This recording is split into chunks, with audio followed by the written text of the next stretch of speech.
السلام علیکم ورحمۃ اللہ۔ بسم اللہ الرحمن الرحیم۔ جی اب ہمارا سبق تختی نمبر 13 پر آ چکا ہے الحمدللہ۔ تختی نمبر 12 تک ہم پڑھ چکے ہیں اور امید ہے کہ وہاں تک آپ کو جو کچھ بتایا گیا ہے وہ سب کچھ سمجھ میں آ چکا ہوگا۔ چلیے تختی نمبر 13 کے اندر کیا ہے پہلے وہ دیکھ لیتے ہیں۔ تختی نمبر 13 تشدید۔ اچھا تشدید کس کو کہتے ہیں؟ تشدید یہ جو ترشول کی طرح بن رہا ہے 3 دانت والا، یہ تشدید کہلاتا ہے۔ تشدید اس کو تشدید کہا جاتا ہے۔ اچھا اس کا ہوتا کیا ہے چلیے دیکھ لیتے ہیں۔ تو اس کا قاعدہ نمبر 1 یہ ہے، تشدید کی آواز میں ایک قسم کی سختی ہوتی ہے،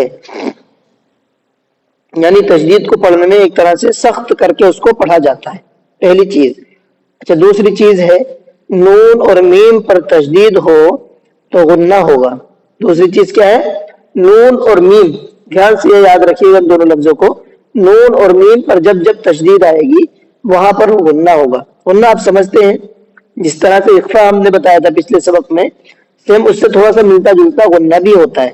وہ کیسے ہوتا ہے ہم اس کو انشاءاللہ جب وہ لفظ آئے گا تو وہیں پر اس کو کلیئر کریں گے، ٹھیک ہے؟ ابھی طرح سمجھے کہ نون اور میم میں جب تشدید آئے تو غنہ ہوتا ہے۔ اچھا نمبر 3 پر اس کو خود بھی بتا رہے ہیں، ناک میں تھوڑی دیر آواز روکنا غنہ کہلاتا ہے۔ ناک میں تھوڑی دیر آواز روک کر کے پڑھنے کو غنہ کہتے ہیں۔ نمبر 4 غنے کی مقدار 1 الف کی برابر ہے۔ 1 الف کی برابر آپ کو بتایا تھا، بہت اچھی طرح سے آپ کو سمجھ میں بھی آ گیا ہوگا کہ 1 الف کی مقدار کو اس طرح سے سمجھے کہ جیسے ہم نے مٹھی بند کی اور جیسے نارملی ہم مٹھی کو کھولے پورا، اتنی دیر میں غنہ کہلاتا ہے۔ میں اس کو آپ کو بتاؤں جیسے غنہ کر کے، حمزہ نون زیر ان، نون زبرنا ان، یہ اتنی دیر جو کیا ہم نے یہ 1 الف کی مقدار کہلاتا ہے، ٹھیک ہے؟ 4 اس قاعدے اس کے اندر بتائے گئے ہیں، اس کو اچھی طرح سے سمجھ لیجیے۔ پہلا قاعدہ بتایا آپ کو کہ سختی سے پڑھا جاتا ہے۔ دوسرا بتایا ہے تشدید کے معاملے میں جب نون اور میم پر تشدید آئے گی تو غنہ ہوگا۔ اور تیسرا یہ کہ غنہ کس کو کہتے ہیں؟ ناک میں تھوڑی دیر آواز روک کر کے پڑھنے کو غنہ کہتے ہیں۔ اور غنہ کتنا ہوگا؟ 1 الف کی مقدار 1 الف کی برابر غنہ ہوگا۔ یہ 4 چیزیں بتائی گئی، بہت آسان ہے، یاد کریں گے تو انشاءاللہ آپ کو جلدی یاد ہو جائے گا۔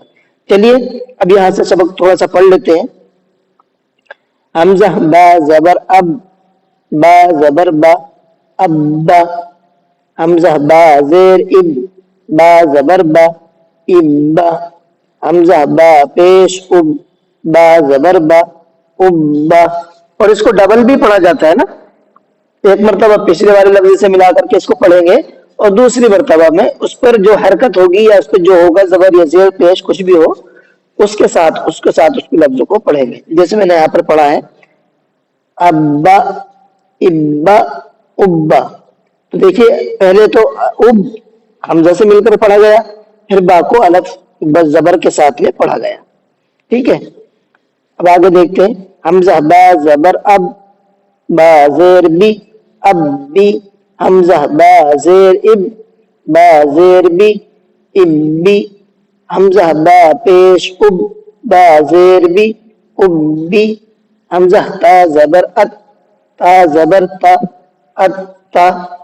حمزہ تا زیر ات، تا زبر تا، ات تا۔ حمزہ تا پیش ات، تا زبر تا، ات تا، ات تا، ات تا، ات تا۔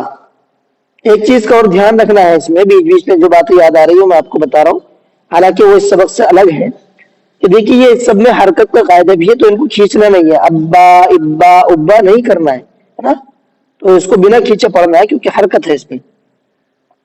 حمزہ تا زبر ات، تا زیر تی، ات تی۔ حمزہ تا زیر ات، تا زیر تی، ات تی۔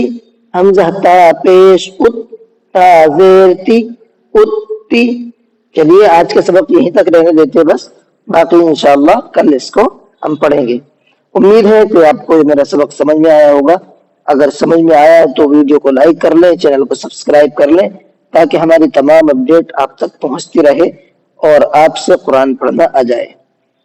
اور اس کے ثواب کے حقدار آپ کے ساتھ ساتھ ہم بھی بن جائیں. چلیے خیر، کلاس کو ختم کرتے ہیں. السلام علیکم ورحمۃ اللہ.